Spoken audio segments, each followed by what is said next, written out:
আসসালামু আলাইকুম ওয়া রাহমাতুল্লাহ। আশা করি আল্লাহ তাআলার অশেষ রহমতে আপনারা সবাই অনেক ভালো আছেন। ইসলাম ধর্ম হযরত মারিয়াম আলাইহিস সালামকে অসাধারণ গুরুত্ব ও সম্মান দিয়েছে। তিনিই হচ্ছেন একমাত্র নারী যার নাম সরাসরি পবিত্র কোরআনে উল্লেখ করা হয়েছে। পবিত্র কোরআনের ১৯তম সূরার নামকরণ করা হয়েছে এই মহামানবীর নামে।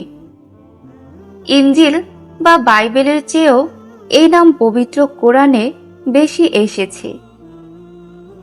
পবিত্র কোরআন হযরত মারিয়ামের চারিত্রিক পবিত্রতা ও ঈমানের বিষয়ে সাক্ষ্য দিয়েছে, আর এই থেকে হযরত মারিয়ামের উন্নত গুণাবলী ফুটে উঠেছে। মারিয়াম ছিলেন হযরত সুলাইমান নবীর বংশধর। তার পিতা হযরত ইমরান ছিলেন মহান আল্লাহ পাকের একজন নবী। ইমরান ও তার স্ত্রী হান্না অনেক বছর ধরে সন্তান কামনা করে আসছিলেন। একদিন ইমরানের কাছে মহান আল্লাহর এই ওহী নাজিল হয় যে, তোমাকে এমন এক পুত্র সন্তান দেয়া হবে যে রোগীদের আরোগ্য দান করবেন এবং আমার ইচ্ছায় মৃতদের জীবিত করবেন। আর ওই পুত্র হবেন বনি ইসরায়েলের মধ্যে আমার ধর্ম প্রচারক একজন নবী। একজন নবী আসবেন, এই সংবাদ ফিলিস্তিন সংলগ্ন অঞ্চলে ছড়িয়ে পড়ে। এই সময় ইহুদিদের মধ্যে যুদ্ধ জোরদার হয়েছিল। তারা হযরত ঈসা নবীর আগমনের প্রতীক্ষায় ছিলেন যাতে তিনি জুলুম থেকে তাদের মুক্তি দেন। বিবি হান্না গর্ভবতী হলে ইমরান ওহীর আলোকে নিশ্চিত ছিলেন যে তার সন্তানই হবেন হযরত ঈসা। তাই তিনি নিয়ত করেন যে সন্তানকে আল্লাহর ইবাদত কেন্দ্রের সেবক হিসেবে ওয়াকফ করবেন। সূরা আলে ইমরানের ৩৫ ও ৩৬ নম্বর আয়াতে এই প্রসঙ্গে এসেছে। স্মরণ করো সেই সময়ের কথা, ইমরানের স্ত্রী যখন বলল, হে আমার পালনকর্তা, আমার গর্ভে যা রয়েছে আমি তাকে তোমার নামে উৎসর্গ করলাম, তোমার ঘরের সেবার জন্য সবার কাছ থেকে মুক্ত রেখে আমার পক্ষ থেকে তুমি তাকে কবুল করে নাও। নিশ্চয় তুমি শ্রবণকারী সর্বজ্ঞাত। অতঃপর যখন তাকে প্রসব করল, বলল, হে আমার পালনকর্তা, আমি একে কন্যা সন্তান প্রসব করেছি। বস্তুত কি সে প্রসব করেছে আল্লাহ তা ভালোই জানেন। সেই কন্যার মতো কোনো পুত্রই যে নেই, আর আমি তার নাম রাখলাম মারিয়াম। আর আমি তাকে ও তার সন্তানদেরকে তোমার আশ্রয়ে সমর্পণ করছি অভিশপ্ত শয়তানের কবল থেকে। বিবি হান্না ও ইমরান ভেবেছিলেন যে তাদেরকে যে সন্তানের প্রতিশ্রুতি দেয়া হয়েছিল তা স্বয়ং ঈসার জন্মের, কিন্তু আসলে তাদের জন্য ওই প্রতিশ্রুতি ছিল পরোক্ষ প্রতিশ্রুতি তথা ঈসার নবীর নানা নানি হওয়ার প্রতিশ্রুতি।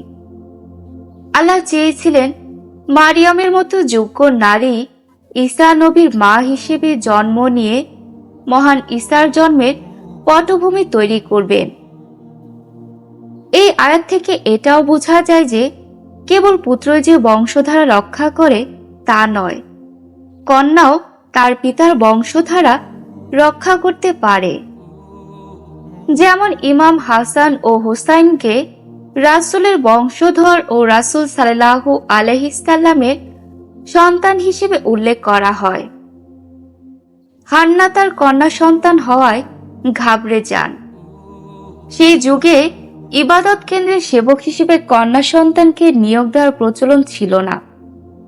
তাই মারিয়ামকে ইবাদত কেন্দ্রের সেবিকা হিসেবে দান করে নজর বা মানত পূরণ সম্ভব হবে কিনা তা নিয়ে উদ্বিগ্ন হলেন। কিন্তু মহান আল্লাহ তার ওই নিয়ত কবুল করেছেন। হযরত মূসা ও হারুনের বোনের নামও ছিল মারিয়াম। বিবি হান্না তার নিয়ত বাস্তবায়ন করতে মারিয়ামকে ইবাদত কেন্দ্রে দিয়ে আসেন। মারিয়ামের পিতা ইন্তেকাল করায় তাকে ইবাদত কেন্দ্রে কার অভিভাবকত্বে সোপর্দ করবেন তা তখনও নির্ধারণ করা হয়নি। বনি ইসরায়েলের শীর্ষস্থানীয় ব্যক্তিরা ইমরান নবীর প্রতি শ্রদ্ধাশীল ছিলেন, তাই মারিয়ামের অভিভাবক কে হবেন তা নিয়ে তাদের মধ্যে প্রতিদ্বন্দ্বিতা শুরু হলো। ফলে এ নিয়ে লটারি হয়। লটারিতে জাকারিয়া নবী এই সৌভাগ্য লাভ করেন। তিনি সম্পর্কে ছিলেন মারিয়ামের খালু ও অন্যান্যদের চেয়ে সম্মানিত। এর আগে কন্যা সন্তান হওয়ায় মারিয়ামকে ইবাদত কেন্দ্রে খাদেম করা হবে কিনা তা নিয়ে সেখানকার আলেমদের মধ্যে মতভেদ দেখা দেয়। এই অবস্থায় হযরত জাকারিয়া মারিয়ামকে ওই পবিত্র স্থানে খাদেম করার বিষয়ে আলেমদের রাজি করাতে সক্ষম হন। পবিত্র কোরআনের দৃষ্টিতে তথা মহান আল্লাহর দৃষ্টিতে হযরত মারিয়াম যে অত্যন্ত উচ্চ মর্যাদার অধিকারী ছিলেন তা বোঝা যায় সূরা আলে ইমরানের ৩৭ নম্বর আয়াত থেকে।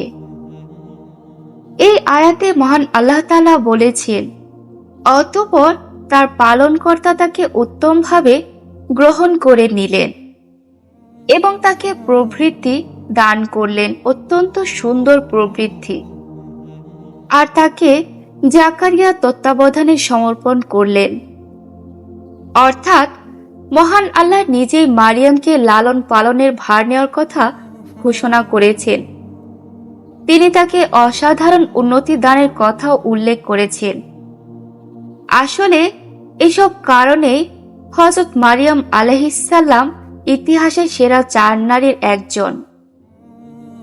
হযরত জাকারিয়া মারিয়ামের জন্য বিশাল ইবাদত কমপ্লেক্সের এমন এক স্থানে মারিয়ামের থাকার ঘর বানিয়ে দিয়েছিলেন যা ছিল পুরুষদের দৃষ্টিসীমা থেকে অনেক দূরে। জাকারিয়া যখনই মারিয়ামের কাছে তার ঘরে যেতেন তখনই দেখতেন সেখানে ঝুড়ি ভরা নানা ধরনের ফল, এবং সেসব ফল ওই মৌসুমেরও নয়। বিস্মিত জাকারিয়া একদিন প্রশ্ন করেন, এসব ফল কে তোমাকে দেয়? মারিয়াম জবাব দিলেন, এসব আল্লাহর কাছ থেকে আসে। আল্লাহ যাকে ইচ্ছা বেহিসাব রিজিক দান করেন। তাপসী মারিয়ামের ওই জবাব শুনে হযরত নিঃসন্তান বৃদ্ধ জাকারিয়া আল্লাহর কাছে সন্তান চাইতে উৎসাহিত হন। তিনি দোয়ার হাত তুলে বলেছেন, হে আমার পালনকর্তা, তোমার কাছ থেকে আমাকে পুত পবিত্র সন্তান দান করো। নিশ্চয়ই তুমি প্রার্থনা শ্রবণকারী। হযরত মারিয়াম এত উচ্চ আধ্যাত্মিক মর্যাদার অধিকারী ছিলেন যে ফেরেশতারা আল্লাহর কাছে তার উচ্চ মর্যাদার বা নৈকট্যের সাক্ষ্য দিয়েছেন। একদিন বিবি মরিয়ম নামাজ পড়ছিলেন। হঠাৎ ফেরেশতা জিবরাইল অবতীর্ণ হলেন। তিনি বললেন, তোমার প্রতি সালাম, তুমি আল্লাহর অনুগ্রহ প্রাপ্তা, আল্লাহ তোমার সাথেই রয়েছেন। বিবি মরিয়ম এই অপ্রত্যাশিত পূর্ব সম্বোধনে ভীতচকিতা হলেন। ভাবতে লাগলেন, কে এলো, কিসের সালাম? হযরত জিবরাইল আলাইহিসসালাম বললেন, আমি আল্লাহর ফেরেশতা জিবরাইল, তুমি ভীত হইও না, তুমি পবিত্র সন্তান লাভ করবে, এই সুসংবাদ তোমাকে দিতে এসেছি। বালিকা ভীত হলেন এবং বললেন, তা কেমন করে হবে? আমি যে কুমারী, আমি স্বামী সঙ্গ লাভ করিনি। ফেরেশতা জিবরাইল আলাইহিসসালাম বললেন, আল্লাহর কুদরতে হবে এটি, তার কাছে এটি কঠিন কাজ নয়। এই বলে ফেরেশতা অন্তর্হিত হলেন। 6 মাস পূর্বে হযরত জাকারিয়া আলাইহিসসালামের স্ত্রী গর্ভবতী হয়েছেন। এখন আবার কুমারী মরিয়ম আল্লাহর কুদরতে গর্ভবতী হলেন। বিবি মরিয়ম যদিও আল্লাহর কুদরতে সন্তান সম্ভবা হলেন, কিন্তু দেশের লোকেরা তা মেনে নেবে কেন? কুমারী নারীর এভাবে গর্ভবতী হওয়ার ফলে সবাই তাকে বাইতুল মুকাদ্দাস থেকে বের করে দিলেন, এমনকি তাকে নিজ গ্রামও ছেড়ে যেতে হলো। সঙ্গী সহায়হীন অবস্থায় গর্ভবতী মরিয়ম একটি নির্জন প্রান্তরে সন্তান প্রসব করলেন। বিপদ আপন্ন মরিয়ম কোনো আশ্রয় খুঁজে না পেয়ে একটি শহরের দ্বারপ্রান্তে আস্তাবলের একটি পতিত প্রাঙ্গণের একটি খেজুর গাছের নিচে আশ্রয় নিলেন। হায়, যিনি পৃথিবীর মহা সম্মানিত নবী, তিনি সেই নগণ্য স্থানে ভূমিষ্ঠ হলেন। যে মহানবীর ধর্ম অনুসরণ আজ পৃথিবীময় বিস্তৃত, শক্তি এবং সম্মানে যারা পৃথিবীতে শ্রেষ্ঠ স্থান অধিকার করে রয়েছে, তাদের নবী ভূমিষ্ঠ হলেন একটি আস্তাবলের অব্যবহার্য আঙ্গিনায়। দরিদ্রতম পিতামাতার সন্তানও এই সময় একটু শয্যালাভ করে থাকে, একটু শান্তির উপকরণ পায়। কিন্তু মরিয়মের সন্তান শোয়ানোর জন্য আস্তাবলের ঘরটুকু ছাড়া আর কিছুই ভাগ্যে হলো না। 8 দিন বয়সে সন্তানের ত্বক ছেদন করা হলো। তার নামকরণ করা হলো ঈসা। ইনি মসীহ নামে প্রসিদ্ধ হয়েছেন। হযরত মুসা আলাইহিস সালামের শরীয়ত অনুসারে বাদশাহ কিংবা পয়গম্বর তার পদে বহাল হওয়ার অনুষ্ঠানে তেল লেপন করার নিয়ম ছিল। এছাড়া তাওরাত কিতাবে হযরত ঈসা আলাইহিস সালামের নাম মসীহ বলে উল্লেখ করা হয়েছে। প্রথম সন্তান জন্মগ্রহণ করলে একজোড়া ঘুঘু জাতীয় পাখি উৎসর্গ করার নিয়ম হযরত মুসা আলাইহিস সালামের শরীয়তের বিধান ছিল। মরিয়ম শুচি স্নাতা হওয়ার পর সন্তান সাথে নিয়ে বাইতুল মুকাদ্দাসে গেলেন এবং সেখানে গিয়ে পাখির মানত পালন করলেন। এই সময় একদল অগ্নিপূজক হযরত ঈসা আলাইহিস সালামকে খুঁজে ফিরছিল। তারা জ্যোতিষী ছিল। নক্ষত্র দেখে তারা হযরত ঈসা আলাইহিস সালামের জন্ম হয়েছে এটি জানতে পেরেছিল। হিরোইস বাদশাহ এটি শুনে ভয় পেলেন এবং সেই অনুসন্ধানকারী দলের কাছে গোপনে বললেন যে তারা যেন সেই বালকের সন্ধান করে কোথায় আছে তা বের করে। অগ্নিপূজকরা খুঁজতে খুঁজতে বিবি মরিয়মের কাছে পৌঁছল ও সেই ক্ষুদ্র শিশুকে সেজদা করল এবং সেখানে মানত ইত্যাদি সম্পন্ন করল।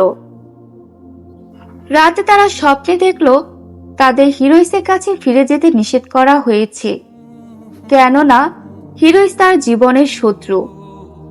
মরিয়ম এরূপ স্বপ্ন দেখলেন যে সম্রাট এই সন্তানের শত্রু, সে তাকে হত্যা করতে চায়।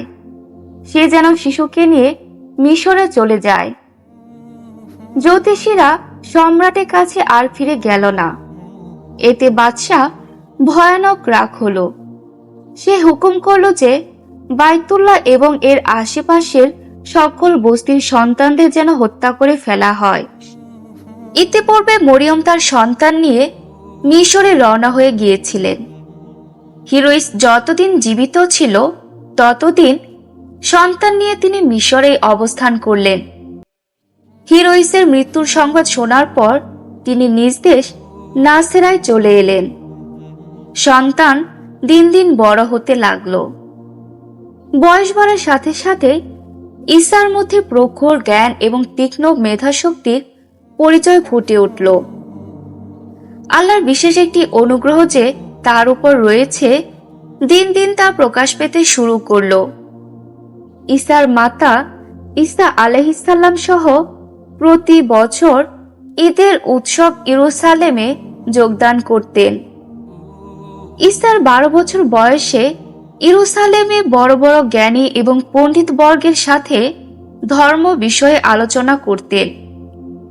তার বাকপটুতা এবং তত্ত্বজ্ঞান শুনে পণ্ডিতরা অবাক হয়ে যেতেন।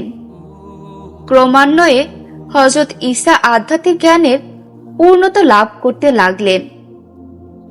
30 বছর বয়সে তিনি আল্লাহর কাছ থেকে ওহী লাভ করেন এবং নবী রূপে ধর্মপ্রচার শুরু করলেন।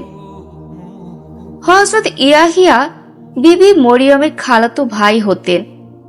তিনি ইয়ারদন নদীর তীরে লোকদের ধর্ম উপদেশ দান করতেন।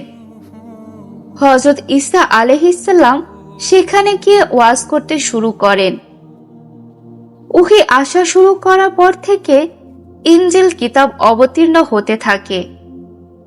তিনি তার নবুয়াতের প্রমাণস্বরূপ বহু অলৌকিক কার্যাবলী দেখাতে শুরু করেন। মাটি দিয়ে পাখি তৈরি করে উড়িয়ে দেয়া, অন্ধকে দৃষ্টিদান, বোবাকে বাক শক্তি দান, কুষ্ঠকে আরোগ্য করা, পানির উপরে হাঁটা ইত্যাদি তার মোজেজা ছিল। তার আধ্যাত্মিক শক্তির বলে বহু রোগী আরোগ্য লাভ করে, বহু লোক ধর্মজ্ঞান লাভ করে। সর্বপ্রথমে যারা হযরত ঈসা আলাইহিসসালামের উপর ঈমান এনেছিলেন, সাথে থেকে সাহায্য করেছিলেন, তাদের হাওয়ারি বলা হতো। তারা সর্বদা হযরত ঈসা আলাইহিসসালামের সাথে থাকতেন। হযরত ঈসা আলাইহিসসালাম যখন নবী হন, সেকালে ইয়াহুদি ধর্মগুরুরা অতিশয় শিথিল হয়ে পড়েছিলেন। তাদের মধ্যে প্রকৃত ধর্ম অনুভূতির পরিবর্তে ভণ্ডামি প্রবেশ করেছিল। তাদের মধ্যে কেবল ধর্মের বাহ্যিক আবরণ ছিল। হযরত ঈসা আলাইহিসসালামের ঘোর বিরোধী ছিলেন। তিনি তার ওয়াজ বক্তৃতায় ইয়াহুদি ধর্মগুরুদের কঠোর সমালোচনা করতেন। এতে সেই সকল বাহ্যাবরণ বিশিষ্ট ইয়াহুদি ধর্ম প্রচারকরা হযরত ঈসা আলাইহিসসালামের ঘোর শত্রুতে পরিণত হন। কিন্তু হযরত ঈসা আলাইহিসসালামের বাণী ছিল আল্লাহর বাণী। তা এমনই হৃদয়গ্রাহী হতো যে যে শুনত তার হৃদয় তাতে আকৃষ্ট হতো। বিদ্বেষ পরায়ণ ইয়াহুদি পুরোহিতরা কোনো কথাই হযরত ঈসা আলাইহিসসালামকে ধরতে পারতেন না। তারা হযরত ঈসা আলাইহিসসালামকে নানা ছুতানাতায় দোষী সাব্যস্ত করার চেষ্টায় লিপ্ত হলেন।